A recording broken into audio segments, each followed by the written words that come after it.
Comunicare. Comunicarea plină de iubire este una din experiențele cele mai fericite și cele mai impresionante.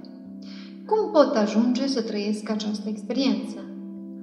Am lucrat cu mine însămi, am citit numeroase cărți și am început să înțeleg principiile care stau la baza vieții, cum ar fi acela care afirmă că Universul reacționează la ceea ce gândesc și la ceea ce afirm, astfel încât vibrațiile pe care le emit se întorc la mine sub forma experiențelor pe care le trăiesc. De aceea încep să cer ajutorul și să mă observ pe mine însă, fără să mă critic și fără să mă judec. În acest fel, încep să fac progrese în arta comunicării pline de iubire. Ce cred? Ce simt? Cum reacționez? Cum pot iubi mai mult?